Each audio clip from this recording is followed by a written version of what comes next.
session 3 de ce congrès, qui est donc sous le thème « Le défi de la bonne gouvernance des entités publiques ».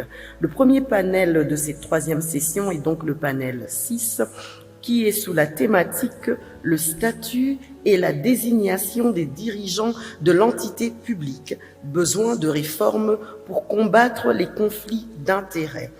Ce panel sera modéré par Monsieur Bob Nzoimbengene, expert comptable et membre de l'ONEC. Je vous prie, mesdames et messieurs, de bien vouloir l'accueillir à ce lutrin.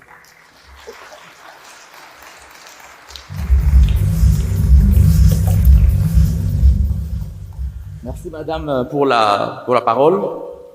Mesdames et messieurs, bonjour. Donc, comme l'a si bien annoncé madame, c'est vrai qu'aujourd'hui, donc, nous abordons la troisième session de ces congrès qui va en fait aborder les thèmes portant sur les défis de la bonne gouvernance des entités publiques. Et le premier panel, qui va se remonter juste dans quelques secondes là, va aborder une thématique très importante, surtout pour les entreprises publiques. C'est celle du statut et de la désignation des dirigeants des entités publiques. Et pour aborder cette thématique, donc nous avons 5 panélistes, mais il y a le premier normalement qui s'est excusé, donc ça devait être le ministre de la Justice ou son délégué. Donc nous a appelé pour s'excuser. Et comme deuxième intervenant, nous avons Monsieur Trésor Gauthier Kalonji. Il est professeur de droit à l'UPEN, conseiller fiscal principal du cabinet d'Al Deolf. Professeur.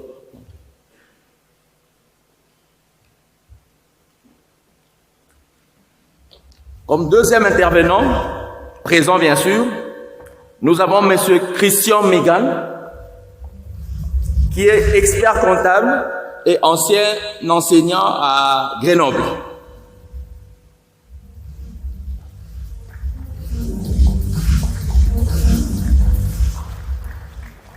Comme troisième intervenant présent, nous avons Monsieur Hubert Tonder, qui est également professeur d'université au Sénat Paris et membre de l'OEC de France.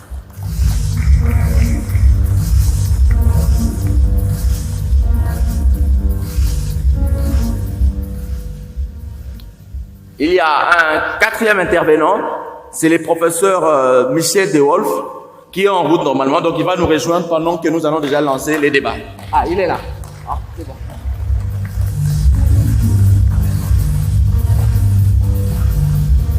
Donc, Michel De Wolf est professeur de droit et des sciences de gestion aux universités de Louvain et de Liège. Il est en même temps président honoraire de l'IRE.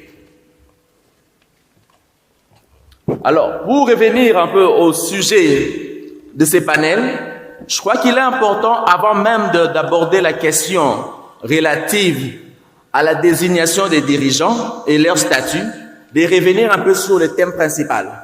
Parce que tout cela tourne autour de la gouvernance. Et il est important de vous rappeler quand même que quand on parle de la gouvernance, c'est une notion qui a évolué. Au départ, quand on parlait de la gouvernance, on voyait particulièrement l'intérêt des investisseurs. Et au fil des années, les chercheurs ont vu qu'on ne pouvait pas se limiter simplement à l'intérêt des investisseurs, on devrait aller au-delà. Donc, on devait intégrer toutes les parties prenantes de la société ou de la firme. C'est dans ce cadre-là que la définition même de la gouvernance a évolué et qu'aujourd'hui, quand on parle de la gouvernance, on vise en fait les objectifs d'ensemble de la société.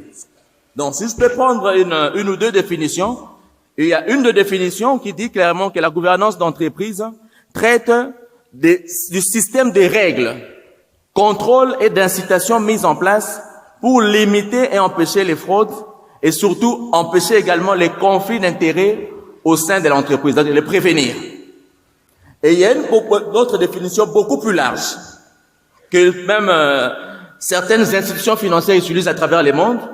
Là, on définit par contre la gouvernance comme étant un ensemble de relations entre les actionnaires d'un côté d'une entité, l'organe délibérant qu'on appelle communément les conseils d'administration. Et ça, c'est très important parce que dans la plupart des entités publiques, en RDC par exemple, on retrouve cet organe-là du conseil d'administration, que ce soit dans les établissements publics ou dans les entreprises publiques.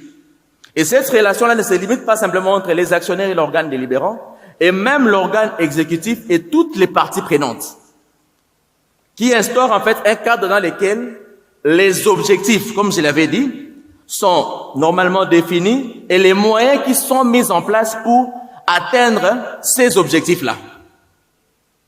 Donc, en d'autres termes, quand on parle de la gouvernance, on voit en fait un mécanisme qui est mis en place et qui vise en fait la valeur de la société.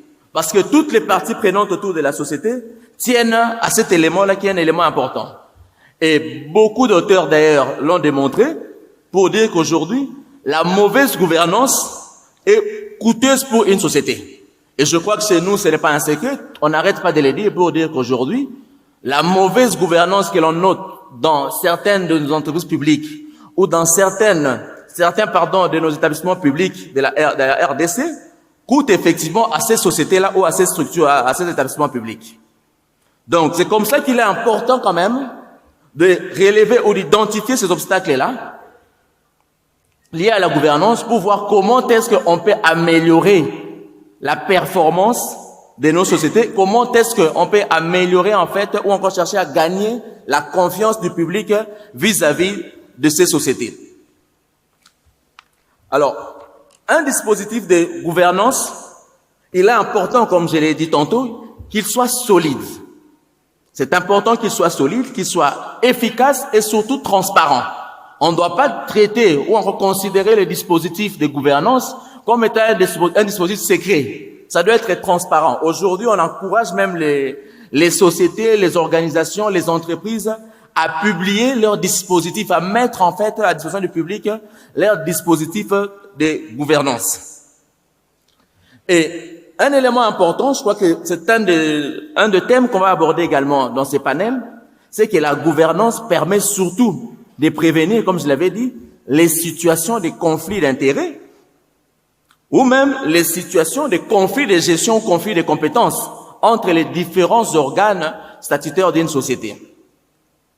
Donc, par conflit d'intérêts, je crois que nous le savons tous, quand on dit conflit d'intérêts, c'est une situation où les intérêts personnels d'un membre des organes de gouvernance, c'est-à-dire conseil d'administration, comité de direction, ou d'un membre même du personnel qui a une parcelle de pouvoir, ou de personnes proches à ces membres-là, mais qui ne sont pas compatibles aux intérêts de l'entité concernée.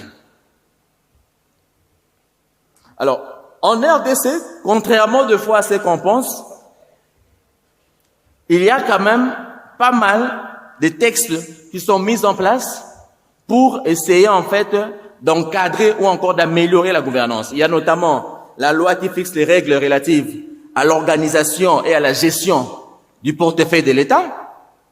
Il y a notamment les décrets qui portent sur les statuts de mandataires publics dans les entreprises publiques et du portefeuille. Il y a même un autre décret encore qui porte sur les statuts de mandataires publics dans les établissements publics.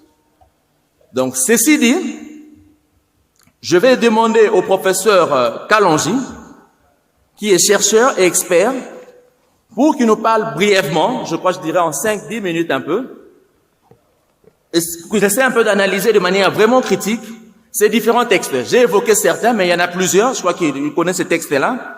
Il essaie un peu d'apporter une analyse critique sur ces différents textes, en abordant surtout un aspect spécifique concernant la désignation et les statuts des dirigeants des entités publiques en RDC. Donc, s'il peut nous ressortir un peu quels sont les problèmes qu'il a déjà su identifier dans ces différentes recherches et quelles sont les pistes de résolution qu'il peut proposer aujourd'hui pour prévenir ces conflits d'intérêts qu'on note souvent, surtout dans nos entités publiques. Professeur Kalonji, vous avez la parole. Je remercie d'entrée de jeu les organisateurs de ces premiers congrès de l'Ordre national des experts comptables, ONEC. Merci de nous avoir associés à cet exercice pour essayer de cogiter autour de cette problématique de la gouvernance des entités publiques. Alors, d'entrée de jeu, il est très important qu'on se mette d'accord sur les concepts d'entités publiques. À ces jours, beaucoup de juristes, beaucoup d'économistes ou des comptables que vous êtes utilisent ces concepts, mais sans les définir. Et les quelques recherches que nous avons pu effectuer n'ont pas permis de dénicher une définition toute faite de ce qu'on entendrait par entité publique. Mais lorsqu'on examine les textes juridiques applicables en RDC, nous avons découvert que lorsqu'on parle d'entité publique, il s'agit essentiellement des structures qui sont créées et qui appartiennent à l'État ou encore aux entités infranationales, aux collectivités territoriales, en l'occurrence les provinces et les entités territoriales décentralisées. Globalement, pour ne pas nous perdre, lorsqu'on parle d'entités publiques, on fait référence aux établissements publics, aux services publics, ainsi qu'aux sociétés commerciales d'État. Ces trois structures constituent ce qu'on qualifiait autrefois d'entreprises publiques, parce que juridiquement parlant, en RDC, il n'existe plus d'entreprises publiques. À la suite de la réforme sur les entreprises publiques qui a abouti en 2008 par la mise en place d'un arsenal juridique assez complexe, les entreprises publiques ont été remplacées par les trois structures que je viens de citer. Je rappelle les établissements publics, les services publics, ainsi que les sociétés commerciales d'État. Alors, nous sommes au cœur même de la gouvernance des entités publiques, à savoir ses dirigeants. Comment est-ce que les dirigeants de ces trois structures sont désignés en RDC? C'est la question primordiale. Lorsqu'on examine la législation applicable aux établissements publics, on se rend compte qu'en RDC, c'est le chef de l'État, c'est le président de la République qui a les pouvoirs de désigner les administrateurs, les directeurs généraux adjoints, les présidents des conseils d'administration des établissements publics. Donc, il s'agit d'un pouvoir reconnu au chef de l'État. Bien évidemment, il y a un travail qui s'est fait en amont. C'est une désignation qui est faite par les ministres sectoriels qui soumet la proposition au Conseil des ministres et les chefs de l'État désignent ou nomment. Alors, ce que nous avons constaté, c'est que cette façon de procéder ne tient toujours pas compte de la méritocratie. Il y a plus d'allégeance politique, plus de discrétion de la part du chef de l'État qui peut décider pour dire il préfère tel ou tel autre à tel poste en tant que dirigeant d'un établissement public. Alors, pour ce qui est des services publics, il s'agit, pour une petite précision, il s'agit de toutes ces structures qui appartiennent à l'État, qui n'ont pas de personnalité juridique, mais qui peuvent être dotées d'une autonomie de gestion, une autonomie administrative également. Alors, la loi dit que celui qui dirige un service public a les grades de secrétaire général. Or, parmi les services publics, on trouve aussi des directions générales. Par exemple, la DGDA, c'est un service public. Mais la loi est claire, celui qui gère, qui dirige un service public a les grades de secrétaire général. Alors, il y a un petit souci juridique, c'est embarrassant. Le législateur a commis quand même une certaine imprudence à ce niveau-là. C'est pas du tout clair juridiquement, ça pose problème. Mais que cela n'empêche, comment est-ce que sont désignés ces responsables des services publics? Là aussi, il y a un souci, parce que si nous allons dans des administrations et des services publics classiques, tels que les secrétariats généraux, il s'agit d'une carrière, c'est-à-dire lorsqu'on a gravi les échelons, les tout derniers, les niveaux les plus supérieurs, c'est celui des secrétaires généraux. Donc, en principe, lorsqu'il y a vacances, on devrait désigner un directeur ou encore un autre secrétaire général qui n'est pas en fonction. C'est celui qui doit diriger les services publics concernés. Mais là aussi, il y a toujours en pratique, c'est vrai que les textes sont tout à fait clairs, mais en pratique, nous savons qu'il y a de l'allégeance politique qui est exigée de telle ou telle autre personne pour occuper les postes de secrétaire général ou encore de directeur général. Pour ce qui est des sociétés commerciales, c'est là que les bas blessent. Parce que, avec notre adhésion, l'adhésion de la RDC au traité de l'OHADA, c'est les droits OHADA qui s'appliquent aux sociétés commerciales, y compris les sociétés commerciales appartenant à l'État. et l'acte uniforme relatif aux droits des sociétés commerciales et du groupement d'intérêt économique est tout à fait clair. Et donc, la désignation au poste des directions au sein des sociétés commerciales est apolitique.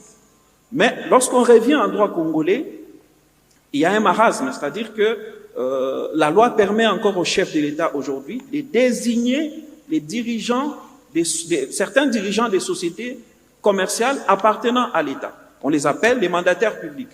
Et donc, ces mandataires publics qui sont actifs ou inactifs sont désignés par les chefs de l'État. Ça pose problème par rapport à l'acte uniforme OHADA applicable aux sociétés commerciales et aux groupements d'intérêt économique. Que ce soit dans le cadre des établissements publics, des sociétés commerciales d'État ou encore des services publics, il y a une certaine allégeance politique qui est exigée. Tout ne se fait pas normalement sous l'angle de la méritocratie, parce qu'il s'agit de structures quand même assez stratégiques pour la République. Il est fort possible que la discrétion exige, n'est-ce pas, qu'il y ait telle ou telle autre personne, même si en réalité les profils ne répondent pas aux besoins, à la nature même de l'entité publique. Voilà un peu, en quelques mots, ce qu'ont été les résultats de nos recherches sur cette question des dirigeants des entités publiques.